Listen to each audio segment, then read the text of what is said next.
En 1997, 400 millones de pesetas, el equivalente a 2,4 millones de euros de hoy, fueron desviados de forma ilegal para financiar al Partido Socialista Obrero Español.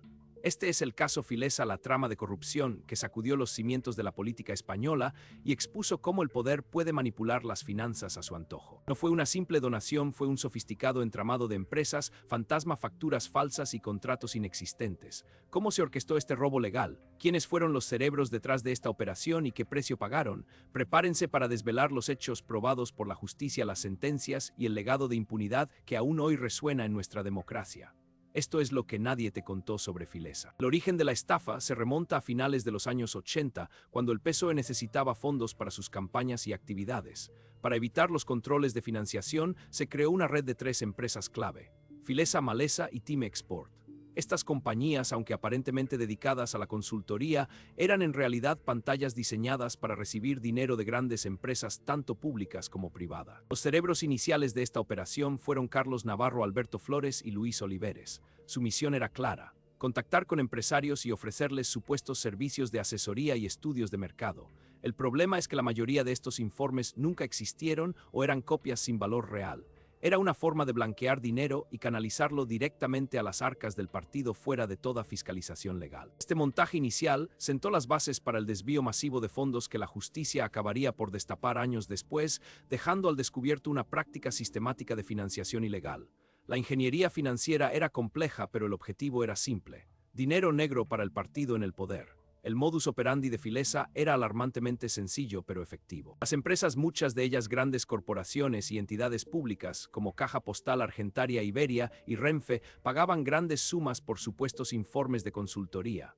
Estos contratos, que a menudo superaban los 20 millones de pesetas, cada uno carecían de sustancia.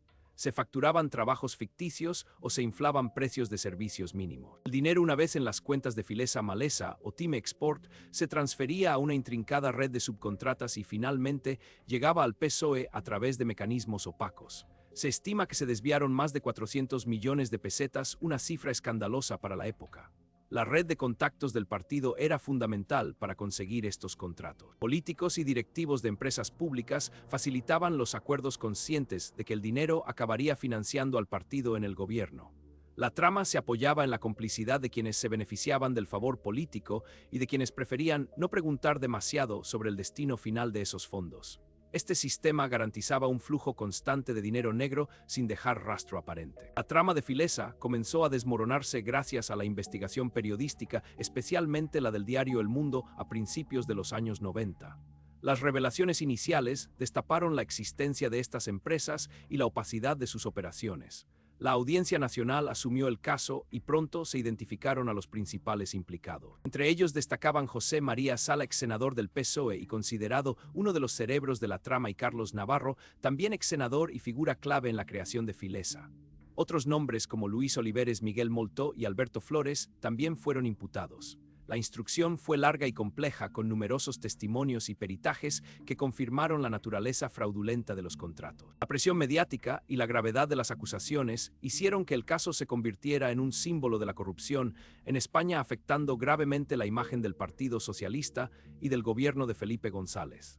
La opinión pública exigía respuestas y justicia, mientras el proceso judicial avanzaba lentamente entre recursos y dilaciones que ponían a prueba la paciencia de todos. Este fue el punto de inflexión que sacó a la luz la verdadera magnitud del escándalo.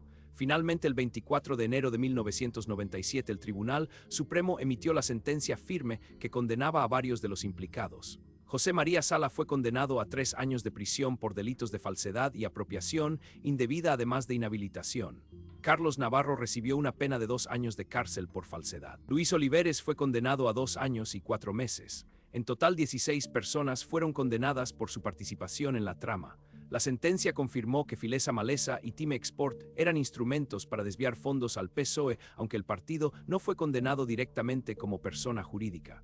Sin embargo, su tesorero de la época, Aida Álvarez, también fue condenada por un delito fiscal. Este fallo marcó un antes y un después en la lucha contra la corrupción en España, demostrando que incluso las cúpulas políticas podían ser juzgadas y condenadas. Sin embargo, la mayor parte del dinero desviado nunca fue recuperado.